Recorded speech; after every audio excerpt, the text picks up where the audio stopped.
Està molt lluny, aquest lluny que és lluny, està lluny, no està aquí, està lluny, ja en tenim prou, ha precisat, però de manera imprecisa. Per tant, l'adverbi és molt curós en no alterar la borrositat.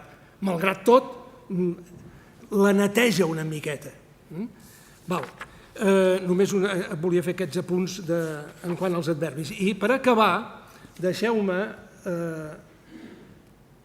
No, espera't, a veure, una altra vegada, igual, sempre el mateix. Sí, un apunt sobre la globalització, el context que ara tenim.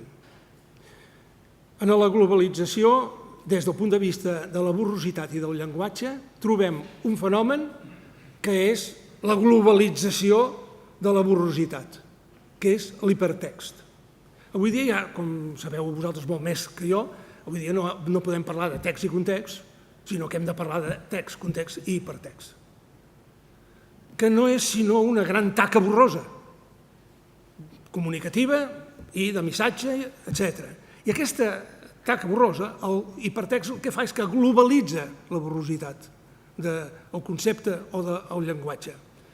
El sistema hipertext el tenim a la pantalla, teòricament, potencialment, la borrositat és possibilitat, potencialment ho lliga tot. És a dir, probablement podríem jugar imaginàriament el joc del diccionari amb un hipertext. Anar d'un cantó a l'altre, anar d'un cantó a l'altre, i teòricament arribaria un moment que ens tornaríem a anar al punt de partida. Per tant, l'hipertext és una gran borrositat que s'ha globalitzat més enllà fins i tot del sistema, diguem-ne, lingüístic i ha passat en el sistema comunicatiu. Hi ha amb això acabaré, hi ha una investigació molt interessant, si algú li interessa pot anar aquí, i em sembla que ho veurà, que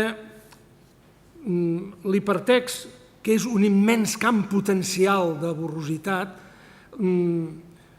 ha sigut indirectament estudiat per el WordNet Diccionari, que és una base de dades lèxica amb conjunts de sinònims, que en diuen sinsets, conjunts de sinònims, estructurada com a xarxa d'associació semàntica. Té més de 150.000 mots, entre noms, adjectius, verbs i adverbis, i tot està relacionat. I va ser ideada per comprendre com adquirim i organitzem el coneixement a través del llenguatge. S'ha fet una investigació per Sigman i Sheki, si a algú li interessa li puc facilitar l'adreça o la referència, a l'any 2002, que van analitzar l'organització de WordNet agafant, això sí, no els 150.000 mots, perquè hi ha molts i van agafar 66.000, que Déu-n'hi-do. I van trobar que entre dos mots elegits a l'atzar, entremig sorgeixen cadenes de paraules. Per exemple, entre lleó i ratlles hi ha el mot tigre, que relaciona o lliga o enllaça o vincula aquestes dues paraules. La xarxa global va resultar ser una xarxa del que avui dia en diem, en teoria de xarxes, un món petit, en la qual resulta que amb 7 passes podem anar d'una paraula a l'altra per llunyana que sigui, amb 7 passes, com a promig. Això allà ho explica.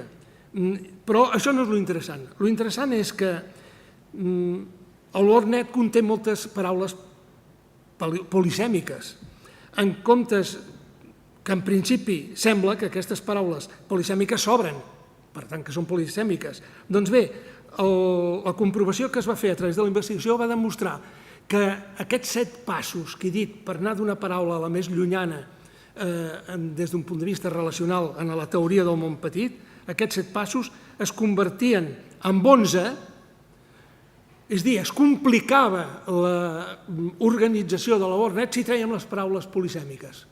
I això, esclar, no tindria de ser així, però la borrositat de la xarxa fa que precisament que les paraules polisèmiques ajuden a la borrositat de la xarxa sembla que la fa més fluida, és a dir, augmenta l'eficiència, reconèixer que hi ha paraules polisèmiques, ajuden a trobar altres paraules a partir d'unes determinades paraules.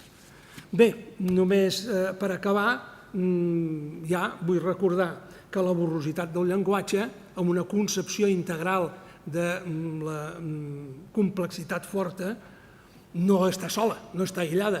Borrositat es troba i amb interacció amb els aspectes fractals, aspectes caòtics, aspectes catastròfics, emergents, autoorganitzatius, etc. del llenguatge. És a dir, per entendre la borrositat cal veure com s'autoorganitza el llenguatge, el sistema caòtic lingüístic com funciona i viceversa. Això, avui dia, encara hi ha molts d'aquests aspectes que estan per investigar i des d'una posició purament especulativa no ho podem fer-ho, hem de recórrer a les teories que són font i base de la teoria de la complexitat i també, per tant, de la seva dimensió borrosa. Moltes gràcies.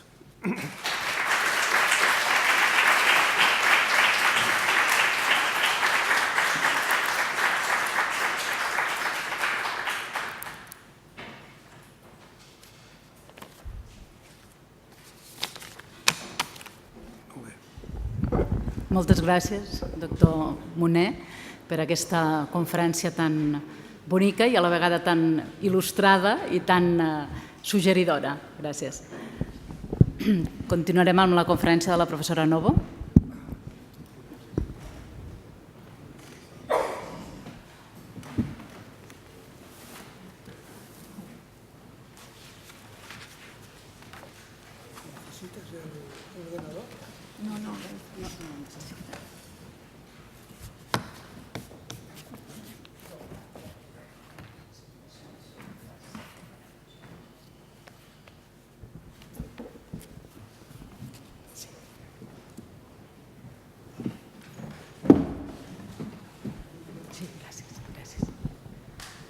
Aquí n'hi ha una. La doctora Maria Novo, que treballa en l'àmbit del medi ambient, l'educació ambiental i el desenvolupament sostenible, és consultora de la UNESCO en matèria d'educació ambiental i de desenvolupament sostenible. A més, és directora del postgrau internacional en educació ambiental i desenvolupament sostenible i del màster d'educació ambiental i sistemes complexos. També és directora d'un projecte que es diu EcoArte, en el qual intenta d'integrar, treballen per integrar ciència, art i medi ambient i, a més, és assessora especial de la Carta de la Terra Internacional. Gràcies per ser aquí amb nosaltres. La doctora Novo té la paraula. Gràcies. Muchas gracias, Ángels. Buenos días. Muchas gracias a la Universidad de Barcelona y en concreto al grupo de Complejidad, Comunicación y Sociolingüística y a Àngels Masip en concreto por la ocasión que me dan de estar esta mañana con ustedes compartiendo, pues, como ella dice, los intentos, lo que intentamos hacer y lo que vamos reflexionando. Y quiero dar las gracias también al profesor Moner por su magnífica conferencia que me ha encantado escuchar y decirle que mi último libro de poemas se lo dedico a los maestros y entre ellos a Zadek, por lo que aprendí del pensamiento borroso. Yo voy a hablarles de los lenguajes de la ciencia y el arte desde un enfoque complejo. Me propongo plantear con ustedes un tema que muestra cómo históricamente estos lenguajes de la ciencia y del arte se han desarrollado como pertenecientes a mundos separados dentro de un paradigma, el positivista, que creó grandes fronteras entre ellos, como lo hizo también en otros campos de conocimiento, y ver un poco cuál ha sido la evolución y cómo hemos llegado hasta el momento presente, que es un momento, yo creo que feliz. Mi intención es preguntarme qué es la ciencia, qué es el arte, e ir recorriendo los senderos históricos de su disyunción, pero también de su reconciliación. Y en esta dirección comenzaré preguntándome con ustedes qué es la ciencia, refiriéndome a la ciencia clásica, la ciencia de corte positivista, que ha dominado a partir de los siglos XVI y XVII todo el horizonte de las sociedades modernas y que en gran parte sigue dominando. La ciencia es un noble y dificilísimo empeño cultural que se caracteriza por algunos rasgos básicos, esta ciencia positiva, y por una presunción. La presunción es que la realidad puede ser comprendida y descrita tal cual es, puede ser cartografiada, puede ser representada fielmente. Esta es la presunción de la ciencia clásica. Y en cuanto a los fundamentos o principios, está basada en la búsqueda de la mayor objetividad posible, en el establecimiento de leyes o principios generales, en la inteligibilidad, es decir, estas leyes o principios tienen que expresar de forma sintética, de forma comprimida a los sistemas o a los fenómenos que representan. Incluso se dice que una fórmula es más elegante cuanto más comprimida hay, que a mayor compresión hay mayor comprensión. Y luego, como saben, el principio de falsación o dialéctico, un principio para ser científico, tiene que arriesgarse a ser falsado, tiene que arriesgarse a ser derribado por la experiencia o por nuevas teorías que expliquen mejor ese fenómeno. En ciencia es esencial el método. La objetividad plantea la necesidad de una separación absoluta entre el observador, el investigador y lo observado. La inteligibilidad hace necesario acotar parcelas de la realidad, establecer separaciones, aislar microsistemas, aislar incluso partes de un sistema, despreciar variables ocultas para llegar a ciertos resultados de los análisis. En cuanto al establecimiento de leyes o principios generales, esta pretensión de universalidad que está en las ciencias nomotéticas, no en las ciencias ideográficas, lógicamente.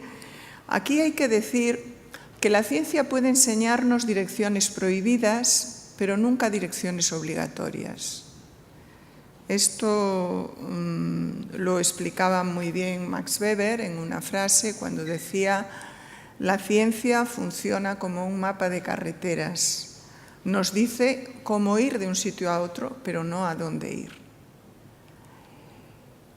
Y finalmente, en cuanto al principio de falsación o principio dialéctico, significa que hay que someter los postulados científicos a la prueba de la experiencia y a la prueba de la contrastación con otras teorías, y si en colisión con esos conocimientos el principio, el concepto no se mantiene, deja de ser verdadero en términos científicos. Por tanto, la verdad científica es siempre por naturaleza revisable y provisional. Sócrates decía: la ciencia consiste más en destruir errores que en descubrir verdades. Y Ortega y Gasset decía: ciencia es aquello sobre lo que siempre cabe discusión. Bien, veamos ahora qué es el arte. El arte es otra forma de conocimiento, es otro lenguaje, distinto, complementario, imprescindible. Se basa en la convicción de que es posible intuir, captar, expresar, imaginar, comunicar complejidades que son ininteligibles desde el punto de vista científico. Esa es la virtualidad del arte, aquello que no podemos llegar a entender o a captar desde el punto de vista científico, el arte intenta expresarlo.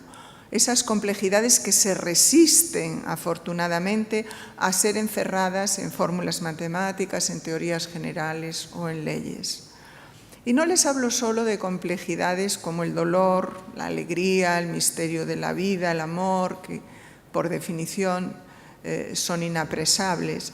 Les hablo también de tres tipos de complejidades que la ciencia, pese al loable intento de los científicos, no ha conseguido explicar en su totalidad. Lo infinitamente grande, el universo, lo infinitamente pequeño, el mundo subatómico, y lo vivo, la vida en toda su integridad y su complejidad. El arte surge como la ciencia para hablar del asombro, de las preguntas, del miedo, para conjurar el miedo, pero lo hace desde una hipótesis distinta, buscando resultados que escapan a cualquier objetivación posible y utilizando recursos que no tienen cabida en el mundo científico.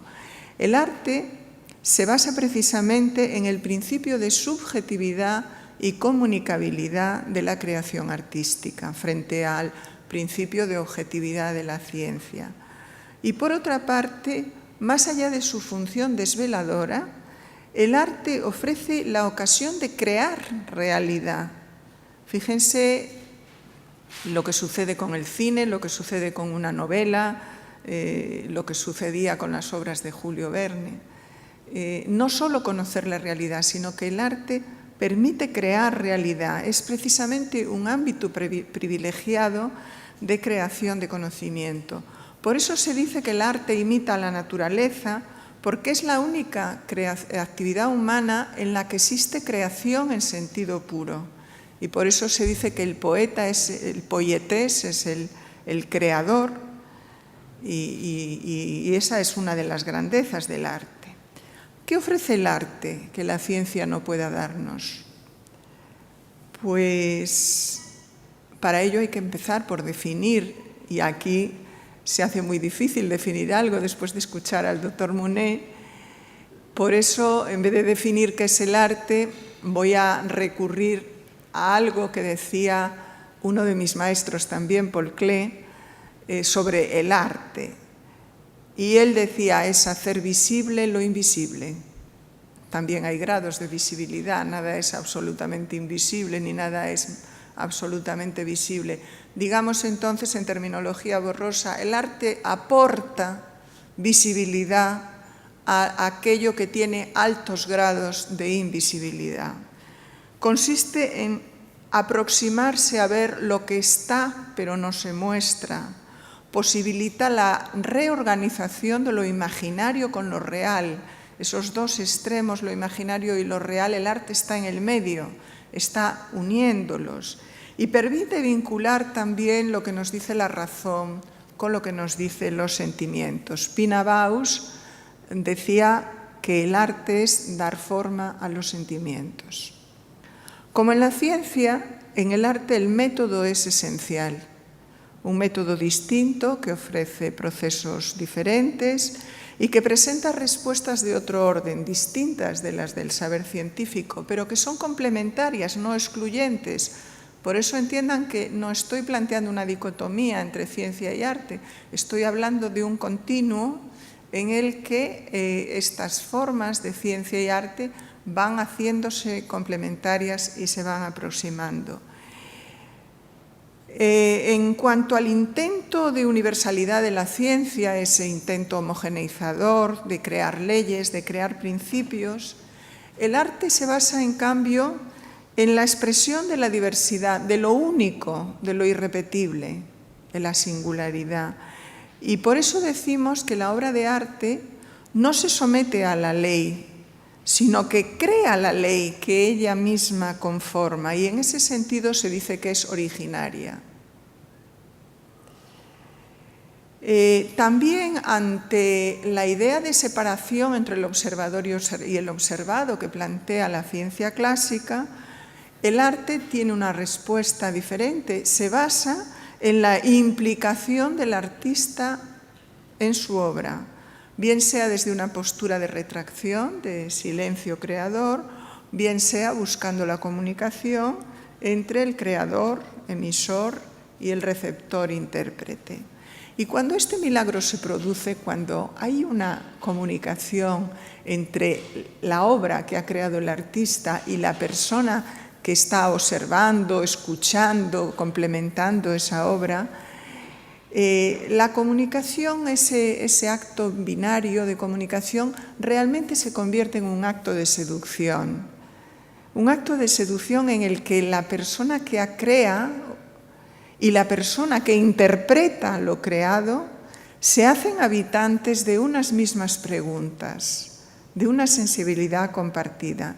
Por eso somos muchos los artistas que entendemos que el contemplador, el recreador, la persona que contempla un cuadro nuestro, que escucha una obra musical, que lee un poema, es en realidad un recreador, es también un artista, está volviendo a crear esa obra de arte.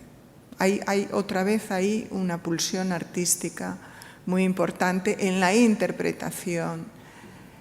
Y frente a la idea de inteligibilidad, de comprensión y de compresión de la ciencia, que obliga a la ciencia a establecer fronteras, a aislar, a acotar, el arte no intenta reducir la complejidad, se limita a aceptarla, se conforma con intentar expresarla, intentar transmitirla, y deja la explicación final no como algo construido, que ese es el intento de la ciencia, sino como algo que se construye cada vez en un acto irrepetible, en un encuentro entre el creador y el intérprete. Me viene a la mente ahora una frase de Gianni Vattimo que dice: la verdad no está, la verdad acontece. El arte es ese acontecimiento en el que aparece una verdad que es una verdad que sirve a esas dos personas, al emisor y al intérprete. Por eso la obra de arte está siempre inacabada. Finalmente hay que decir que el arte no necesita someterse a falsación, no tiene que cumplir ese cuarto principio de la ciencia, porque no tiene pretensión de verdad en ese sentido general y universal. La obra de arte es por definición evocadora, incompleta, y frente a la ciencia que denota, el arte se limita a connotar. Y la connotación del arte es precisamente la posibilidad de esa recreación, la posibilidad de que una obra de arte tenga muchos significados, incluso significados distintos de los que le atribuyó el artista. A mí me encanta cuando alguien va a una exposición mía ver lo que ve en mis cuadros, porque aprendo muchísimo, porque la gente ve muchas cosas que yo no he visto, ni he intuido, ni he querido pintar. Por tanto, esa obra de arte tiene esa característica de ser una y ser múltiple, y de ahí su complejidad. En un cuadro, en una obra musical, está lo uno y lo múltiple fundido. El arte se constituye así en un ámbito de libertad que permite imaginar mundos posibles, incluso darles forma.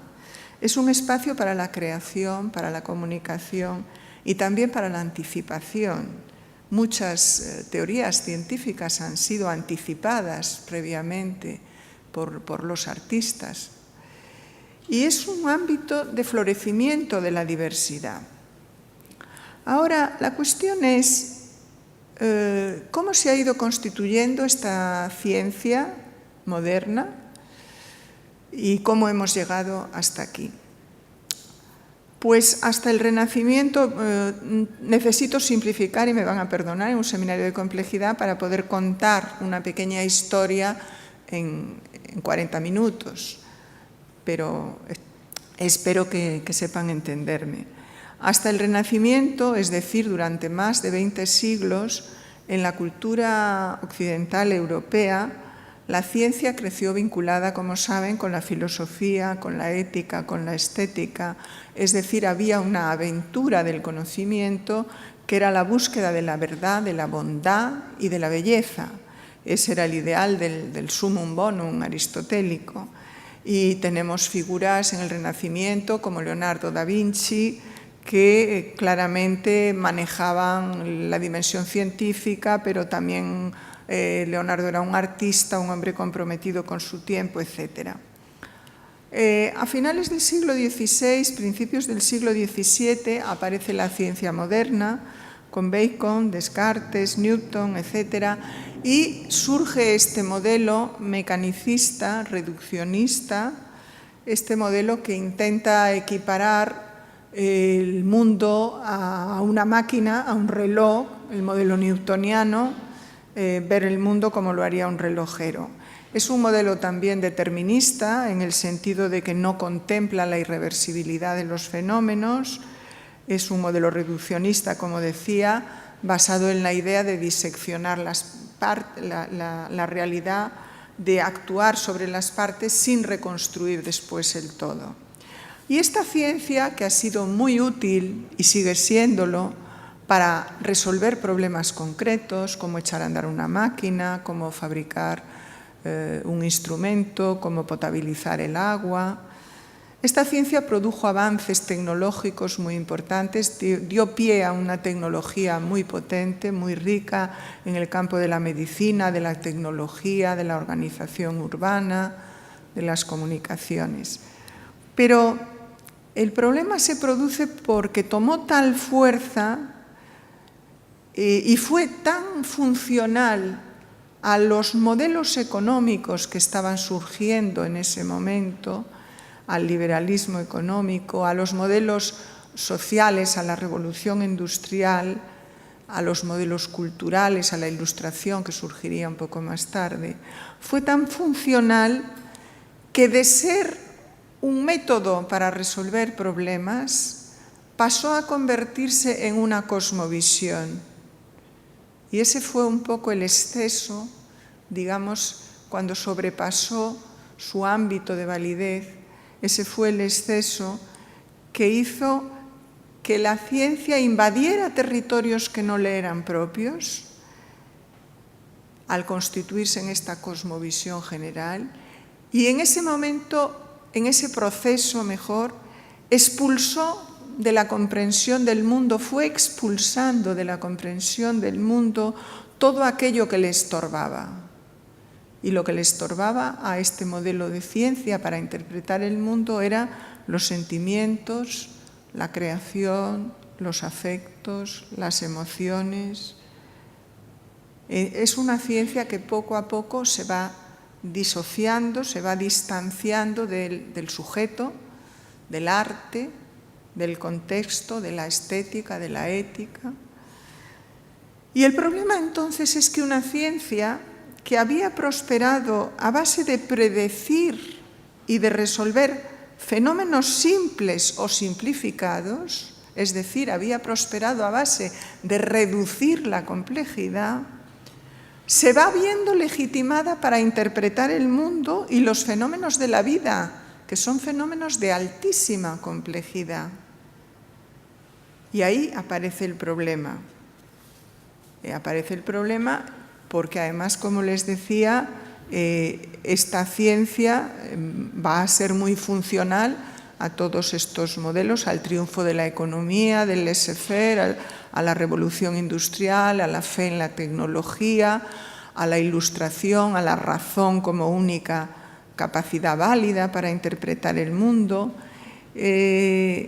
Todos estos movimientos van tomando de la ciencia las ideas de orden, de jerarquía, de control, de dominio de la naturaleza, y todo ello genera, como les digo, esta cosmovisión que en realidad es lo que llamamos el modelo moderno del mundo y que en su dinamismo se hizo dañino para el medio ambiente, muy dañino, y por eso hoy estamos viviendo problemas como el cambio climático, precisamente por sus excesos, por haber invadido este territorio. Esta cosmovisión se caracterizó por el establecimiento de fronteras, de falsas fronteras, de separaciones entre el ser humano y la naturaleza, entre el hombre y la mujer, lo masculino y lo femenino, entre el mundo de la razón y el mundo de los sentimientos, entre la mente y el cuerpo, etc.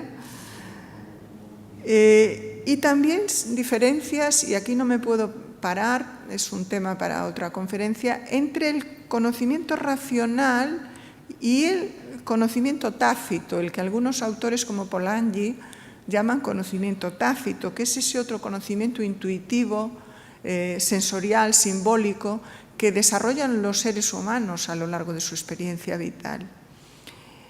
En la práctica, la modernidad extiende sus valores, extiende este tipo de valores, pero reparte desigualmente sus éxitos y beneficios y genera grandes brechas entre el mundo desarrollado, industrializado y el resto del mundo.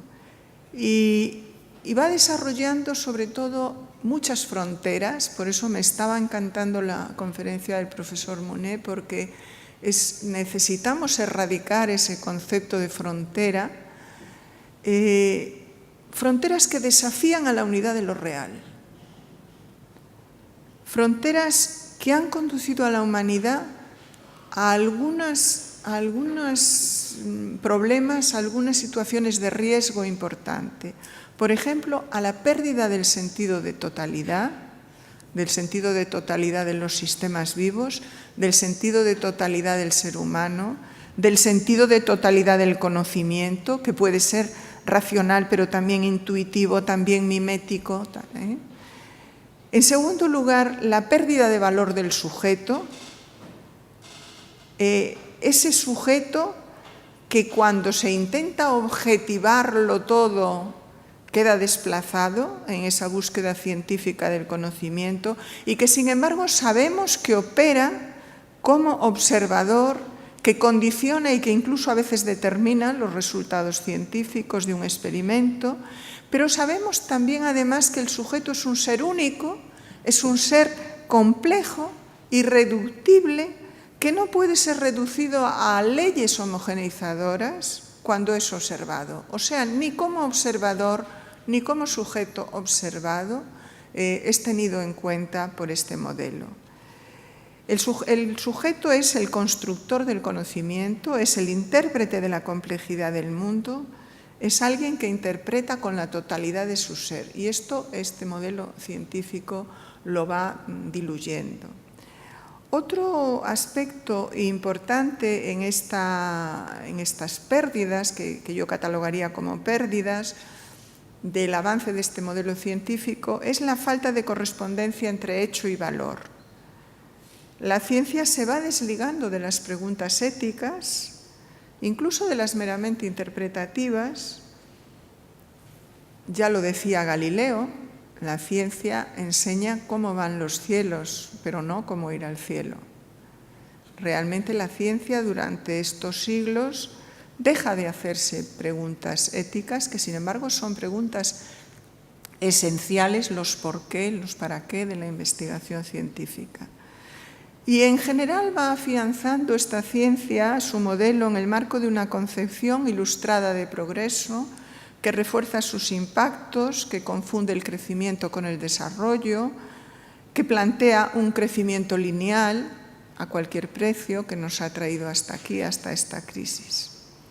Desde el arte se dan mayoritariamente movimientos críticos o de rechazo y la propia esencia del arte se resiste a entrar en este modelo maquinista, mecánico del mundo.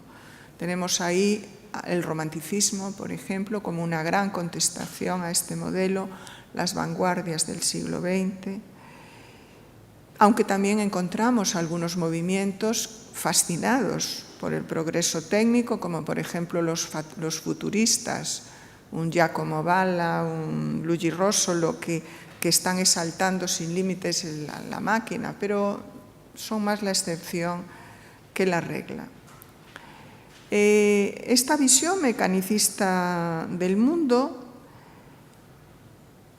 plantea una cierta ceguera de lo concreto. En esa búsqueda de las leyes generales, plantea una ceguera de lo concreto en cada ecosistema, una ceguera del sujeto que lo habita y una ceguera del contexto que lo condiciona. Por tanto, eso concreto, ese sujeto y ese contexto se van también difuminando. Y va convirtiendo los problemas del desarrollo, que son problemas esencialmente morales, en problemas técnicos. Problemas que, además, al convertirse en problemas técnicos, escapan a los ciudadanos y quedan en manos de los llamados expertos. Expertos que, en general, ignoran la complejidad de lo real. Esto nos sigue pasando ahora. Actúan sobre algunas partes del sistema y desconocen todo el mundo de interacciones del resto. Ignoran, por ejemplo, los límites del planeta, los constreñimientos que tiene un sistema cuando es más que la suma de las partes, pero también cuando es menos que la suma de las partes. Bien, por fortuna, la historia nos muestra que la ciencia tiene mecanismos, como todo sistema vivo, que le permiten revolucionarse, que le permiten cambiar sus paradigmas y, como ustedes saben, en los albores del siglo XX se produce una gran revolución científica de la mano de Einstein, de Max Planck, de Niels Bohr, de una serie de científicos que les hace repensar a la ciencia ese modelo determinista y reduccionista. Heisenberg plantea el principio de incertidumbre y rompe realmente con esa pretensión de la objetividad total, la separación total entre el observador y el observado.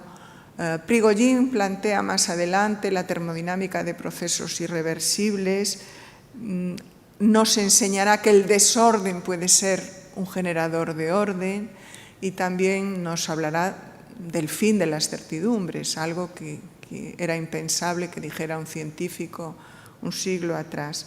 Y René Thom, con la teoría del caos, nos enseñará que pequeñas variaciones en las condiciones iniciales de un sistema pueden generar grandes cambios en la trayectoria. Muchos otros científicos, Mandelbrot, que citó el profesor Monet, etc. Entonces empezamos a ver en el siglo XX algo magnífico, que es la evolución de una ciencia que negocia con el azar, que negocia con la incertidumbre, que acepta la indeterminación, que empieza a comprender los propios límites del conocimiento científico, sus propios límites. Y Popper describe este cambio científico con una bellísima metáfora. Él dice que hemos pasado de los relojes a las nubes. Él simboliza con esta metáfora el hecho de que la ciencia ha pasado de hablar de lo mecánico, de los relojes, a lo inaprensible, a lo indeterminado, que es esa metáfora de las nubes. Por su parte, Prigogine nos usará la metáfora de la naturaleza como obra de arte. Y David Bohm dice, la naturaleza opera más como un artista que como un ingeniero. Por tanto, requiere una actitud básicamente artística para comprenderla.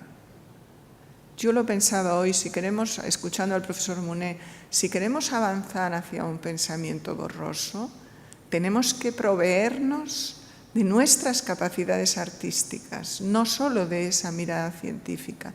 Necesitamos proveernos de esa otra mirada artística. Así que el arte, por su parte, también va haciendo una trayectoria similar, una trayectoria de aproximación a esta nueva ciencia. Como les decía, el fenómeno de las vanguardias artísticas es un fenómeno muy interesante porque funciona por atracción e impulsión también de lo que está pasando en el territorio científico. Las vanguardias cuestionan la coherencia y los límites de lo racional, de lo que se está intentando presentar como delimitado y acabado. Y tenemos movimientos como, por ejemplo, la Bauhaus, que trabajan, en palabras de Itten, para integrar la capacidad de vivencia subjetiva y la capacidad de reconocimiento objetivo. Están también aproximándose a la ciencia.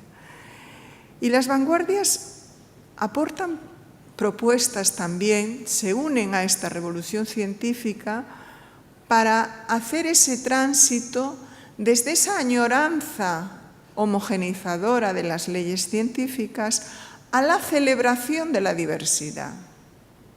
Realmente lo que se está produciendo es una apertura a la celebración de la diversidad. Y así Paul Klee, profesor de la Bauhaus, nos dice: precioso es el conocimiento de las leyes con la prevención, con la condición de precaverse de todo esquematismo que confunda la ley desnuda con la realidad viva. Esa confusión, por fortuna y felizmente, está empezando a romperse. Vemos entonces hoy, como en los albores del siglo XXI, la ciencia, la nueva ciencia y el arte se están aproximando para construir un nuevo paradigma interpretativo, un paradigma sistémico, holográfico, borroso, para la recuperación de lo que parecía perdido, la complejidad. La complejidad que vuelve a la ciencia y al arte, y vuelve a ese abrazo entre ciencia y arte, promoviendo la unidad del conocimiento, que vuelve rescatando al sujeto que piensa, pero también al sujeto que siente, al sujeto que descubre, al sujeto que se emociona, y que vuelve para mostrarnos a los seres humanos la posibilidad de nuevos nexos con la naturaleza, de nexos morales, por ejemplo. Y este encuentro entre ciencia y arte se constituye así en una posibilidad de avanzar en la resolución de las grandes crisis que está viviendo la humanidad, que son crisis producidas en gran parte por el viejo modelo reduccionista científico. Supone este encuentro entre ciencia y arte la posibilidad de avanzar hacia un conocimiento integrado e integrador en el que se funden lo uno y lo múltiple, el sistema y el evento, el objeto y su contexto, el orden, el desorden y la organización, el observador y lo observado, el todo y las partes. Un conocimiento que es un reto que nos invita a incorporar a nuestras visiones, sean científicas, sean artísticas, no solo la complejidad del mundo como un referente epistemológico, sino también nuestra capacidad para negociar la resiliencia, que es esa adaptación creativa al cambio que necesita un mundo en crisis para que esas crisis se conviertan en oportunidades. La resiliencia, necesaria más que nunca en este momento, se nutre en gran parte de la imaginación artística. Por tanto, vean cómo estamos empezando a comprender y a saludar a la ciencia y el arte como lenguajes complementarios, como formas de conocimiento complementarias. La ciencia nos habla de lo necesario, de cómo resolver problemas, cómo fabricar una vacuna, un avión, de cómo mejorar la calidad de vida desde un punto de vista tecnológico, de cómo hacer un desarrollo humano, la economía ecológica, el desarrollo sostenible, etc. El arte nos habla de lo gratuito, tan necesario. Nos habla de cómo imaginar, crear, indagar, interpretar, más allá de los límites de la mera razón. Cómo interpretar o generar o crear esos mundos posibles. Y ahora comenzamos a comprender, por fortuna, que arte y ciencia no son compartimentos aislados, sino que tienen muchos puntos de convergencia y grandes influencias recíprocas, y que sus trayectorias deben inscribirse con formato de diálogo, con formato de palabra compartida. La nueva ciencia, por ejemplo, comienza a aceptar algo que desde el arte se venía diciendo hace tiempo, y es que el momento fundamental, inicial de una teoría científica, que es el momento de la formulación de la hipótesis, es un momento absolutamente artístico. Es un momento en el que el científico tiene que hacer relaciones nuevas, tiene que usar la intuición y formular la hipótesis. Luego seguirá el método, pero ese momento es un momento absolutamente artístico.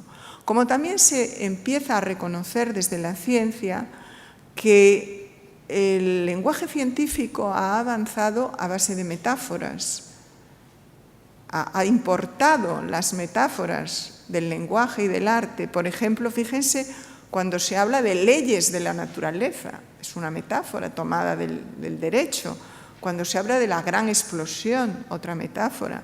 Cuando se habla de los agujeros negros, en realidad ha necesitado la ciencia nutrirse de metáforas para poder expresar lo que iba avanzando. Por tanto, este diálogo es cada vez más fecundo. Cuando en el año 1928 Magritte, representante del movimiento surrealista, pintaba ese cuadro que muchos de ustedes recordarán, que es una pipa y se titula "Esta pipa no es una pipa", pues estaba, yo creo, dialogando con Heisenberg, que un año antes, en 1927, había planteado su principio de incertidumbre, su principio de indeterminación. Y estaba anticipándose a un lingüista, Korzybski, que en los años 40 plantearía la idea de que el mapa no es el territorio. Eso nos lo estaba queriendo decir Magritte. Mire, el mapa no es el territorio. Nuestras representaciones de lo real, sean científicas, sean artísticas, no son lo real. Por tanto, dejemos de lado esa pretensión de cartografiar el mundo como si fuera posible hacerlo en su totalidad y seamos más humildes y aceptemos que siempre nos quedará una parte de la realidad sin poder cartografiar, sin poder expresar científicamente y sin poder expresar tampoco artísticamente. Cuando años más tarde, en 1958, Magritte pinta también un hermoso e inquietante cuadro titulado Las vacaciones de Hegel, está dando respuesta con él a un aforismo hegeliano que dice: lo real es racional y lo racional es real. ¿Qué está sucediendo entonces? Pues que un nuevo paradigma poscartesiano se está abriendo paso y que este no es un simple correctivo al modelo moderno del mundo. Cuando Heisenberg plantea en 1927 el principio de indeterminación, mejor que de incertidumbre, realmente lo que se produce no es un correctivo al viejo sistema, es una quiebra. Es una quiebra, pero esa quiebra no es la negación de la racionalidad, es el reconocimiento y la validación de otras racionalidades, de otros cuerpos de conocimiento que durante siglos estuvieron aportando claves para una vida buena, para una vida sostenible. Ni siquiera este paradigma poscartesiano supone el abandono de la física mecanicista, sino más bien su resituación en su ámbito de validez, en lo que en ciencia se llama ámbitos de validez, como un método para resolver problemas concretos y en el ámbito de validez que le es propio. Por tanto, este nuevo paradigma que se construye desde la integración de ciencia y arte articula de nuevo lo que por largo tiempo, por siglos, había caminado desunido. La mente y el cuerpo, lo masculino y lo femenino, la razón y las emociones, etc.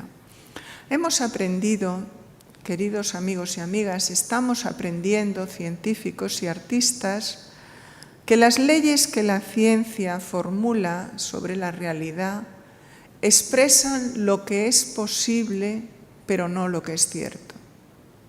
Esto es importante, este matiz.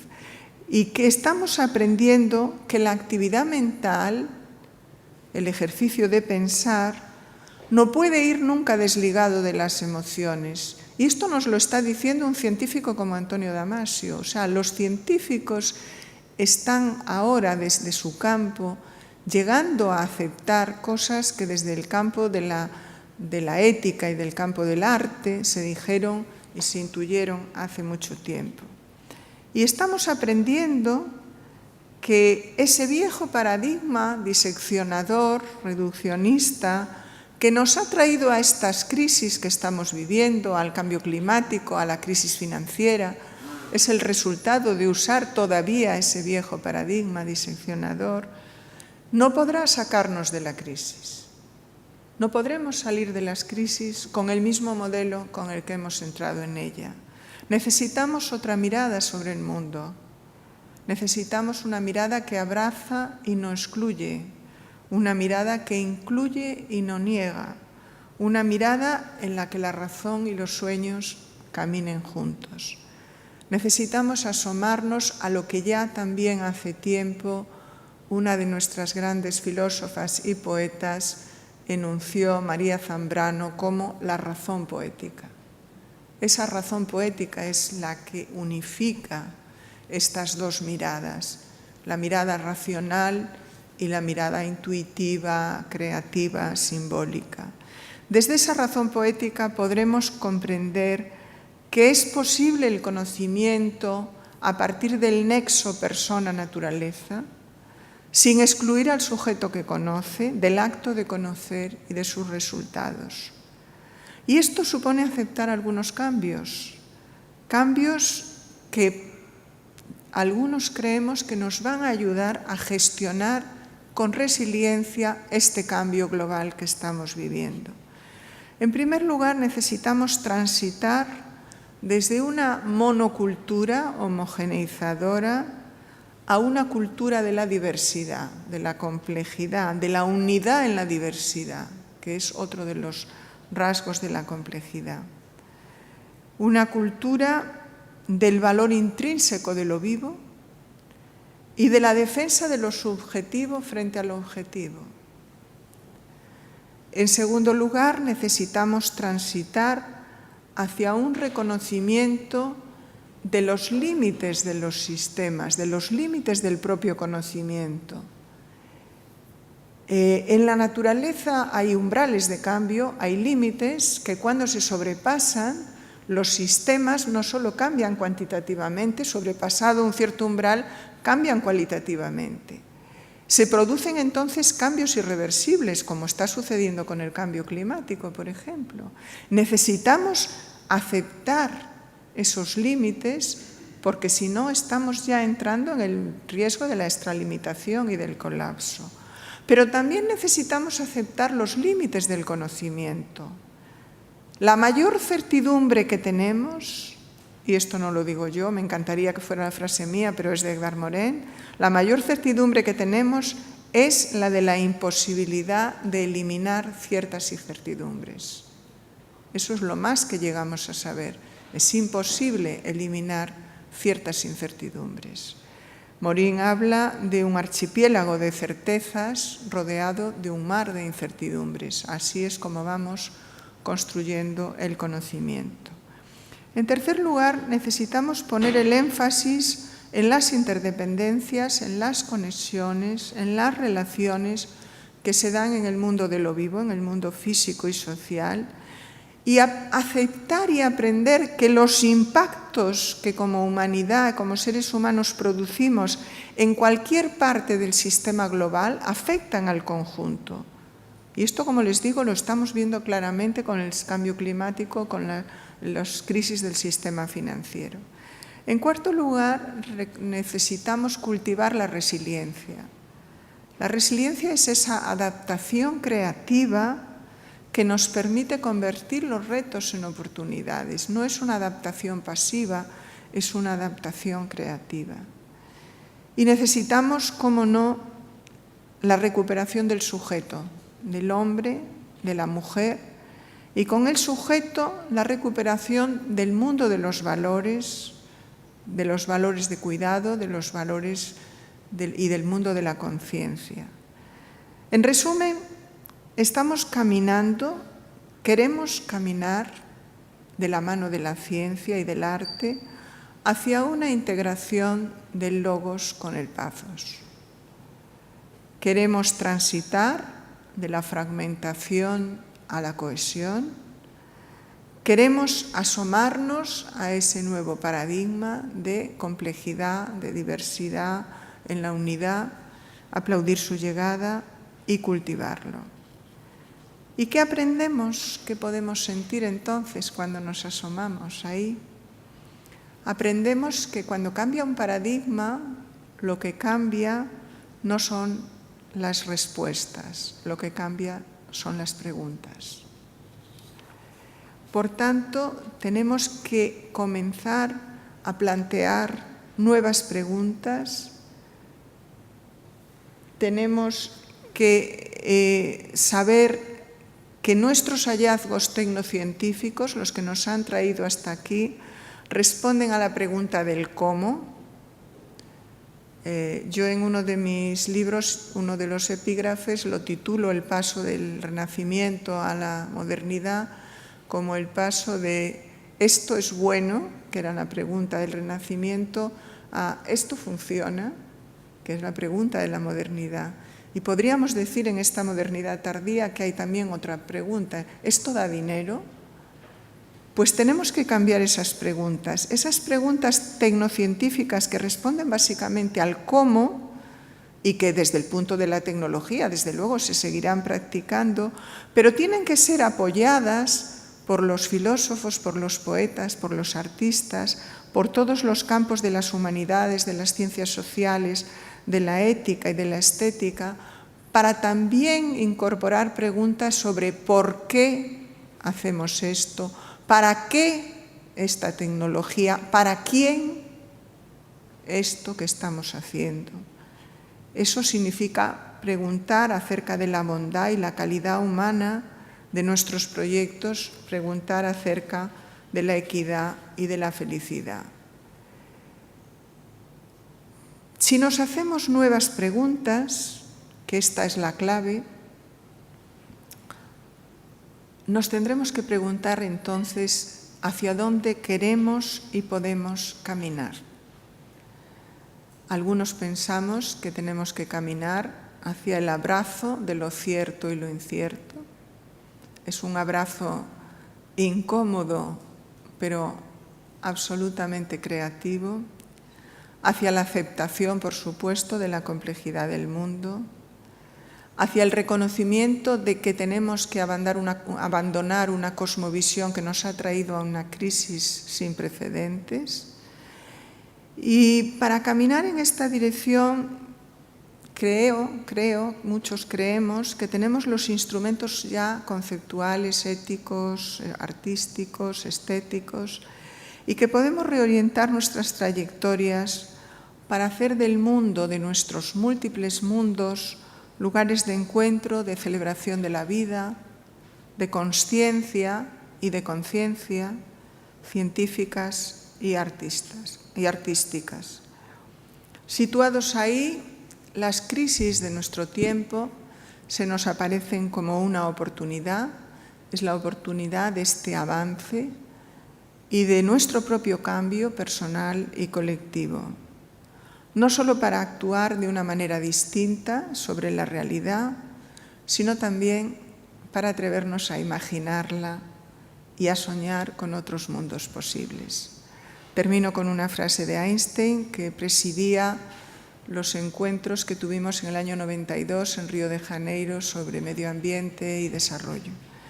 Que la imaginación en tiempos de crisis sea más importante que el conocimiento. Muchas gracias.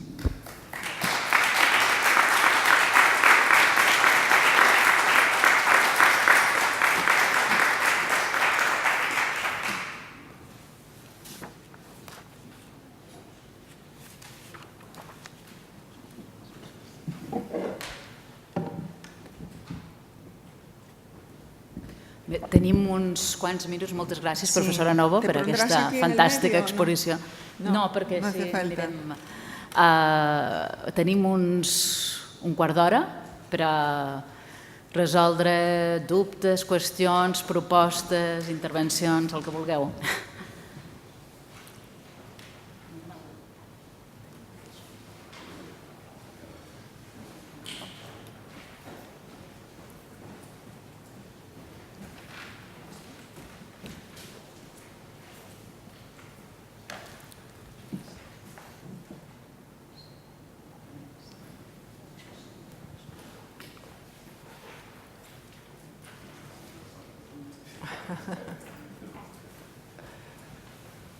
Molt bé.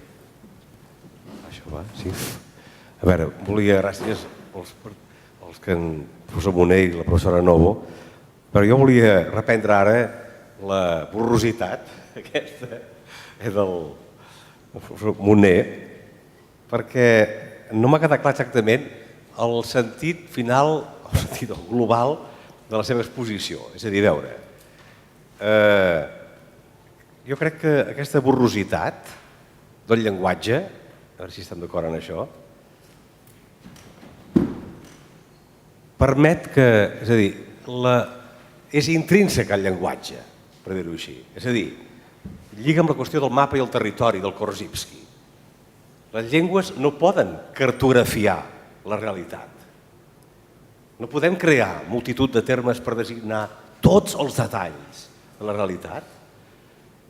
El que fem nosaltres és crear, per tant, unes unitats conceptuals que ens permeten moure's en la realitat. Per tant, jo crec que aquí, si coincidim en el valor d'això, jo crec que el valor, justament, és que ens hem de donar d'aquesta intrínseca porositat i, per tant, estar alerta. Estar alerta, justament, en el fet que nosaltres, quan projectem el llenguatge des de la cognició sobre la realitat, estem projectant categories, diguem, borroses en el sentit que no corresponen al detall exacte